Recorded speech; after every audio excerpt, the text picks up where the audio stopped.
So have you ever had one of those pieces that just changes direction so many times that you're not really sure what you think of it when you get to the end? I have one of those to share with you today. You can watch the whole journey on it and I'll talk you through too. And there are lots of twists and turns in this art piece. But will you guess where it will turn up at the end, I wonder? Well, I certainly didn't when I started it, but let me start at the beginning with it. And don't forget that the products are all listed in the description as always. And whilst you're here, please do like the video and subscribe for your weekly art tips, tricks and inspiration, and feel free to share the video with your arty friends too. So I'm back with some brown paper for this project, and I really enjoy using brown paper because, well, I like the way it feels, I like the texture of it, and I like the way the paint looks on it. And also, well, it's super cheap and fun to just play on. Now, last time you saw me use this particular brown paper, I was doing a colourful leaf. I've also shown you some watery acrylic paint flowers with it too. But if you follow me on Instagram, then you might have seen some of the abstracts that I've been doing on brown paper and posting them over there. I've also been sharing some super speed paints of those abstracts over there too. So go and watch those as well if you haven't seen them. And this project today started the same way as that abstract series that I've been sharing over there, but it didn't stay as an abstract. Nope, it shifted into something else entirely. And it actually goes through a few different places before ending up where it eventually does end up. And each time you see it change direction completely, like when I start adding ballpoint pen lines, and then after that, when I go back to some layers of paint, at each of these points, it completely changes it up for me. So much so that I actually feel that this is like 3 or 4 different pieces sandwiched together into one piece. Hopefully you'll get what I'm saying when you've seen the whole process and the end product. So when I started this piece, I had already done like 2 or 3 of these types of abstracts before, so I was really ready to change it up and see what other directions I could take it to. So even though I really like the early stages of this piece, I decided to just punch through and try something else and keep on going.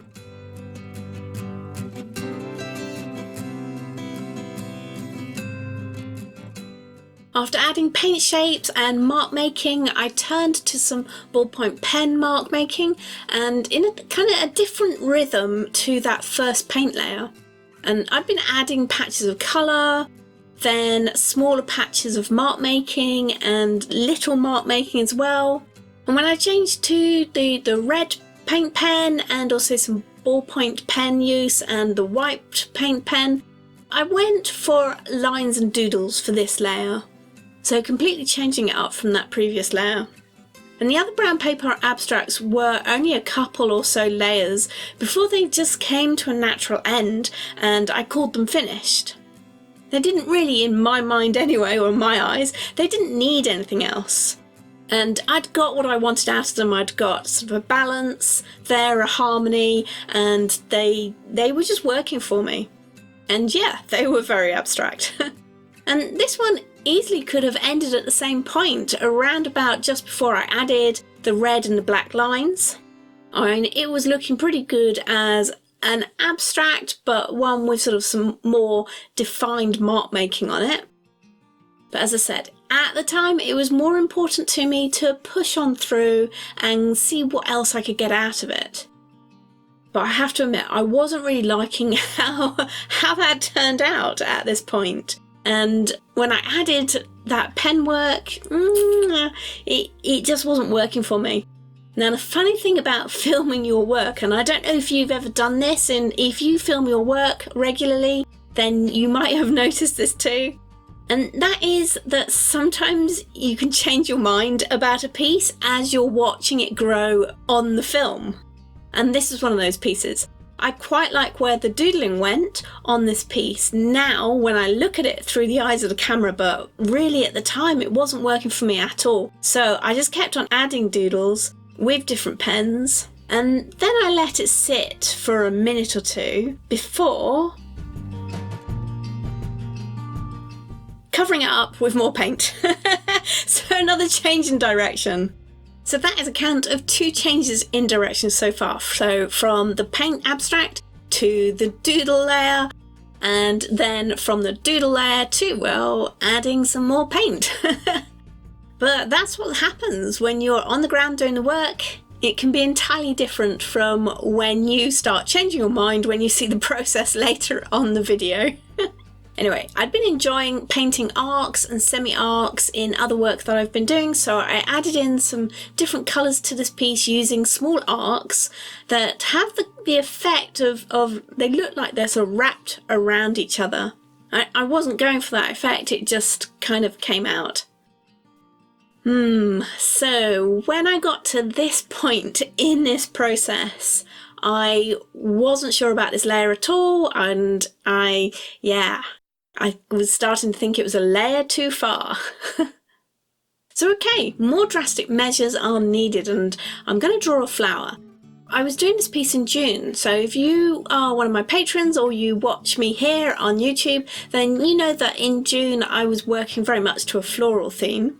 So that's where the idea of putting a flower on this piece came from. And I started drawing it in a light colour with a light paint pen, and then switched up onto a black paint pen. And I was using the light colour first because I hadn't quite decided what I was going to do with it. So I thought, wow, so I was drawing it out. If I draw it out in something light, then I can always go back over it later with something else, which is exactly what I did. So I think, what's this? This is change number 3 or thereabouts, isn't it? And I've completely ditched the abstract for a stylised rainbow flower. And lots of those earlier textures are still peeking through, but you know, not as strongly as they were, but they're still there. Yeah, I told you this one was going to have some twists and turns in it.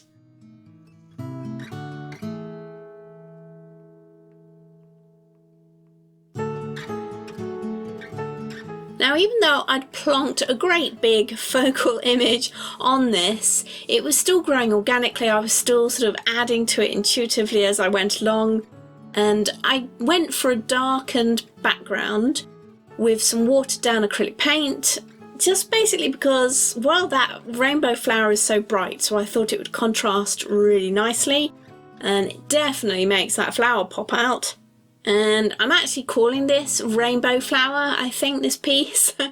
The dark colour is my favourite transparent indigo, and because it is transparent you can still see the textures of the background coming through in places, and by watering it down I've made it even sort of lighter in places, sort of thinner, so much more of a thin glaze. And I've been having lots of fun layering transparent and translucent acrylics at the moment, haven't I? I mean, I've been doing quite a few of those kind of videos, and it's becoming a bit of a theme at the moment. Well, it's a nice change from adding opaque layers all the time, and I wasn't really getting on with translucents and transparents, but something seems to have changed and I'm really enjoying experimenting with them. And let me know how you've been getting on with your transparent and translucent paints in the comments. I would love to hear. I've also got a couple of other videos here on YouTube that uses them, so if you're looking for some more inspiration, then I'll link those up for you.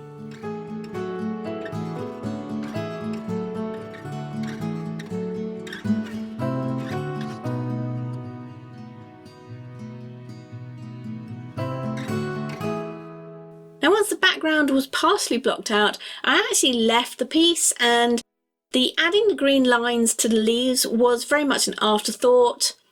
I was actually just going to block them out, and I started sort of flicking the green pen through the leaf and liked that more, so I just went with that. But I liked how that worked out, particularly as you can see some of those early layers where the green pen hasn't gone over entirely.